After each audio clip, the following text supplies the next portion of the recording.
नमस्कार दोस्तों, CSB ज्ञान बुक में एक बार फिर आप लोगों का बहुत बहुत स्वागत है। दोस्तों, आज मैं आप लोगों को बताने वाला हूं कि आप किस तरह से उत्तराधिकार यानी वरासत के लिए ऑनलाइन आवेदन करेंगे।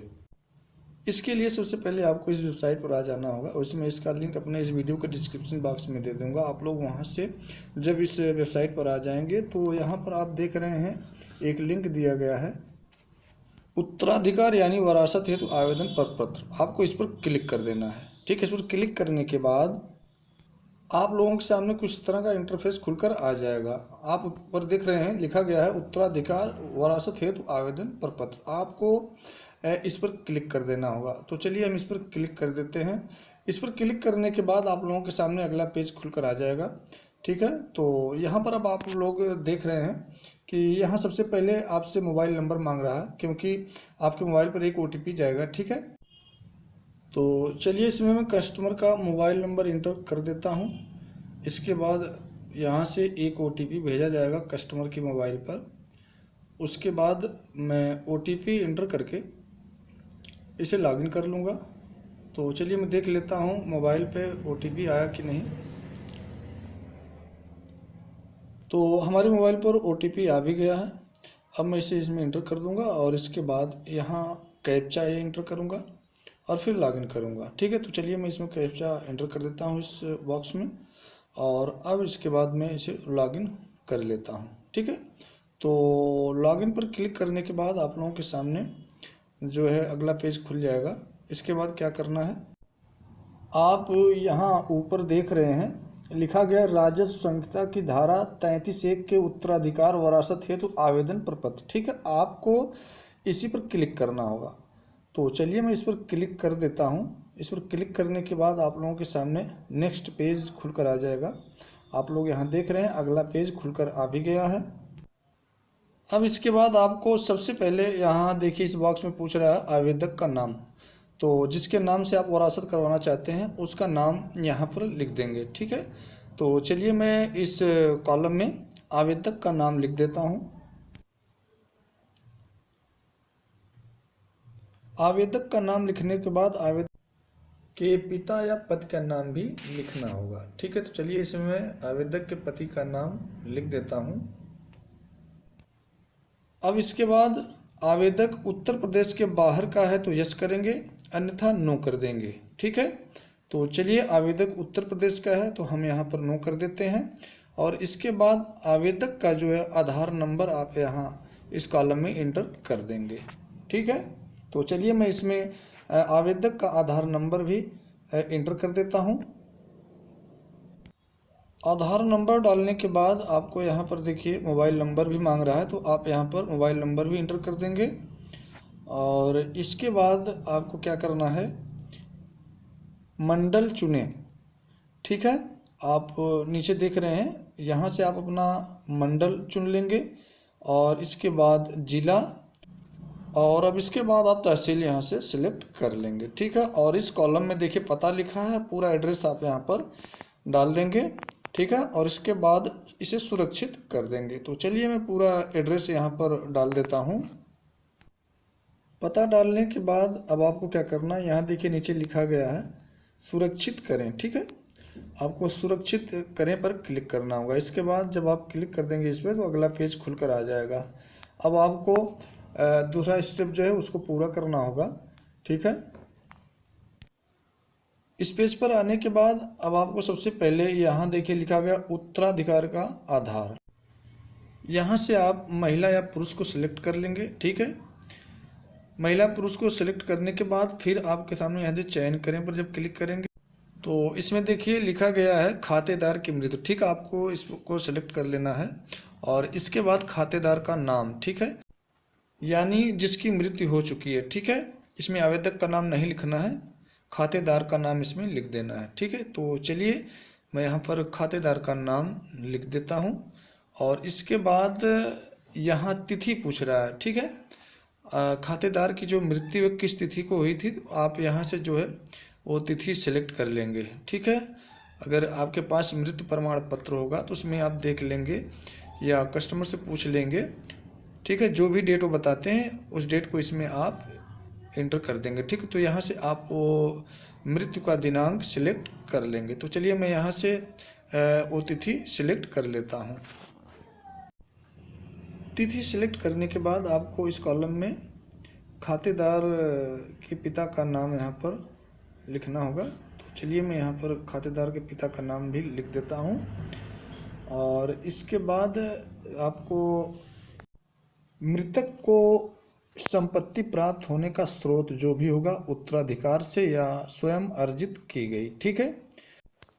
अब यहाँ से आप खातेदार का मंडल सेलेक्ट कर लेंगे, इसके बाद जिला, फिर तहसील, ठीक है। तो चलिए मैं यहाँ से तहसील भी सिलेक्ट कर लेता हूँ।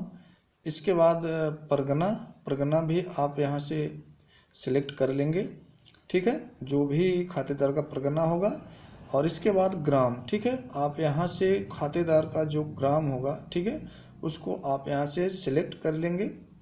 तो चलिए यहाँ से मैं खातेदार का ग्राम भी सिलेक्ट कर लेता हूँ। और फिर इसके बाद आपको देखिए आगे कॉलम बना है, इसमें आपको एड्रेस जो है लिखना होगा, पूरा खातेदार का जो भी एड्रेस होगा।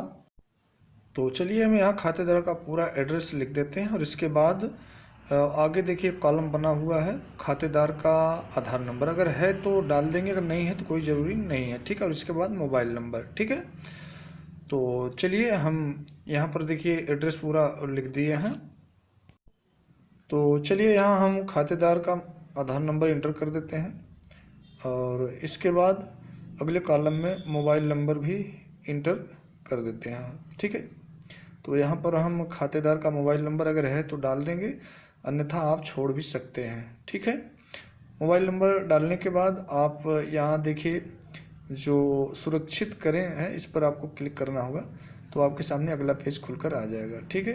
तो आप देख रहे हैं कि हमने जब सुरक्षित किया तो कोई स्टेप भी इसमें बाकी है। चलिए हम उसको पूरा कर लेते हैं। अब इसके बाद आपको यहाँ से खातेदार की भूमि का विवरण देना होगा, ठीक है। तो सबसे पहले मंडल आप यहाँ से सेलेक्ट कर लेंगे खातेदार का, इसके बाद जिला जो भी होगा, ठीक है। इसके बाद तहसील आप चुन लेंगे, परगना, ग्राम, ठीक है। और इसके बाद भूखंडों की संख्या यहाँ देखिए सब कुछ दिया गया है। तो चलिए हमने तहसील भी यहाँ से सिलेक्ट कर लिया, ग्राम भी सिलेक्ट कर लेते हैं, ठीक है। अब इसके बाद आप यहाँ से भूखंडों की संख्या सिलेक्ट कर लेंगे, ठीक है। आपका जो खेत है कितनी जगह है, ठीक है, कितने खंडों में बटा हुआ है आपका खेत, ठीक है। और यहाँ पर आप गाटा संख्या भी लिख देंगे, ठीक है। यहाँ देखिए दिया गया है। तो भूखंडों की संख्या सिलेक्ट करने के बाद आप यहाँ जो नीचे कॉलम बना है, ठीक है, इसमें आप गाटा संख्या इंटर कर देंगे। तो चलिए मैं इसमें गाटा संख्या भी इंटर कर देता हूँ। और इसके बाद खतौनी खाता का विवरण इस कॉलम में आपका खुलकर आ जाएगा, ठीक है। आप यहाँ से सिलेक्ट कर लेंगे, ठीक है। आपका जो खाता संख्या होगा वो भी इसमें आ जाएगा। इसके बाद आप सुरक्षित कर देंगे, ठीक है। तो चलिए हमने सुरक्षित भी इसे कर दिया। अब इसके बाद आपको क्या करना है, इसके बाद आपको यहाँ से खातेदार के वारिसों का विवरण यहाँ पर देना है, ठीक है। तो कितने वारिस हैं यहाँ से आप सिलेक्ट कर लेंगे, ठीक है। तो चलिए मैं यहाँ पर 4 को सिलेक्ट कर लेता हूँ। अब वो 4 लोग कौन कौन हैं, बारी बारी से आप लोग यहाँ पर ऐड करते जाएंगे, ठीक है। तो चलिए सबसे पहले मैं यहाँ पर खातेदार की पत्नी का नाम, ठीक है, जो विधवा है उनका नाम यहाँ पर एंटर कर देता हूँ, ठीक है। इसके बाद उनके जितने भी पुत्र हैं या पुत्री हैं सबका नाम बारी बारी से आप ऐड करेंगे, ठीक है। तो चलिए हमने यहाँ पर सबसे पहले खातेदार की पत्नी का नाम यहाँ पर हमने लिख दिया, ठीक है।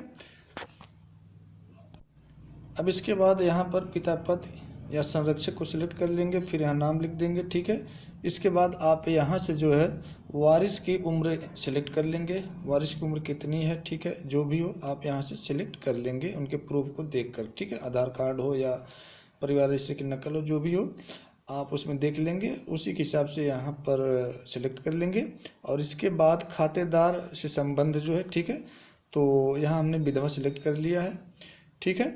और इसके बाद वारिस का पता यहाँ इस कॉलम में आपको इंटर कर देना है। ठीक है दोस्तों, यहाँ पर मैं पता भी यहाँ पर इंटर कर देता हूँ। तो दोस्तों मैं बता दूँ कि इसी तरह से उनके पुत्र पुत्री जो भी हों उनका नाम एक एक करके ऐड करते जाएंगे। ठीक है, तो चलिए मैं एक ही यहाँ पर ऐड करके दिखाऊंगा। अब जो 3 लोग बचे हैं उन लोगों का भी मैं ऐड कर दूंगा, लेकिन मैं आप लोगों से कह रहा हूँ कि आप लोग इसी तरह से ऐड कर लेंगे। ठीक है, ऐड करने के बाद आपको क्या करना है, सभी वारिसों को ऐड करने के बाद आप यहाँ सुरक्षित करें पर क्लिक करेंगे और इसके बाद आपको एक मैसेज दिखाई देगा, प्रार्थना पत्र सुरक्षित करने से पहले एक बार पुनः देख लें, अगर कोई गलती है उसको आप एडिट कर सकते हैं और अगर सब सही है तो आप पुनः जो है सुरक्षित करें पर क्लिक करेंगे। ठीक है, तो चलिए मैं सुरक्षित करें पर क्लिक कर देता हूँ। सुरक्षित करें पर क्लिक करने के बाद आप लोगों के सामने इस तरह से एक मैसेज आ जाएगा। ठीक है, आवेदन सफलतापूर्वक पंजीकृत किया गया, कंप्यूटरीकृत आवेदन संख्या ये देखिए दिया गया, इसको आप नोट कर लेंगे और OTP सफलतापूर्वक भेजा गया। ठीक है, आपके मोबाइल पर, ठीक है, जो भी कस्टमर का मोबाइल होगा, जो नंबर आप इसमें दिए होंगे उस पर ये मैसेज भी चला गया होगा।